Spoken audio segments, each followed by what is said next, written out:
श्रीमद् भगवद गीता अध्याय 2 गीता का सार श्लोक संख्या 72 में श्री भगवान अर्जुन से कहते हैं ऐशा ब्राह्मी स्थिति पार्थ। श्री भगवान अर्जुन से कहते हैं हे पार्थ, यह ब्राह्मी स्थिति है, अर्थात यह ईश्वर को प्राप्ति की अवस्था है। ईश्वर प्राप्ति की अवस्था कैसे प्राप्त हो सकती है?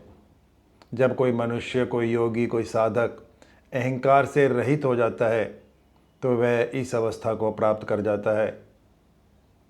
अहंकार रहित होने का अर्थ है उसका व्यक्तित्व का मिट जाना। किसी भी मनुष्य का व्यक्तित्व उसके सांसारिक संबंधों के कारण होता है, और जैसे ही वह सांसारिक संबंधों को सर्वथा त्याग कर देता है, उसकी अपनी कोई व्यक्तिगत स्थिति नहीं रहती, उसमें व्यक्तित्व नहीं रहता। जब वह अहंकार रहित हो जाता है, उसका व्यक्तित्व मिट जाता है, उसकी कोई व्यक्तिगत स्थिति नहीं रहती, उसमें व्यक्तित्व नहीं रहता। ऐसा योगी, ऐसा साधक, ऐसा पुरुष उस ब्राह्मी अवस्था को, ईश्वर प्राप्ति की अवस्था को प्राप्त हो जाता है। श्री भगवान आगे कहते हैं नैनम प्राप्य विमुह्यति। जब कोई इस अवस्था को प्राप्त कर लेता है तो वह मोहित नहीं होता, अर्थात इस संसार में मोहग्रस्त नहीं होता, भ्रमित नहीं होता। मनुष्य के भ्रमित होने का एक ही कारण है उसका अहंकार।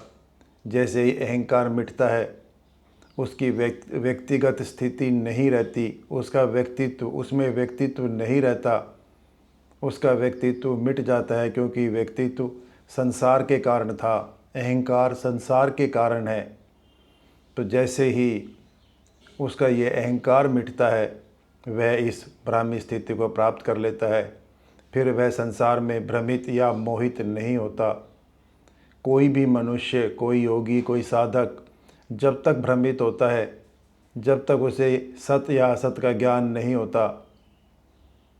मनुष्य स्वयं सत्य है, परंतु यह शरीर असत्य है।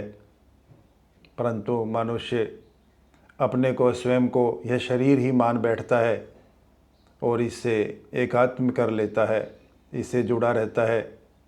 शरीर से ही सांसारिक संबंध हैं और यही अहंकार की उत्पत्ति का कारण है। पर जब मनुष्य को यह ज्ञान हो जाता है कि वह शरीर नहीं है, यह शरीर असत है और वह स्वयं सत्य है, अनश्वर है, परमात्मा का अंश है, जब उसे यह ज्ञान हो जाता है, यह भ्रम टूट जाता है, तो वह भ्रमित नहीं होता है, संसार में मोहित नहीं होता है।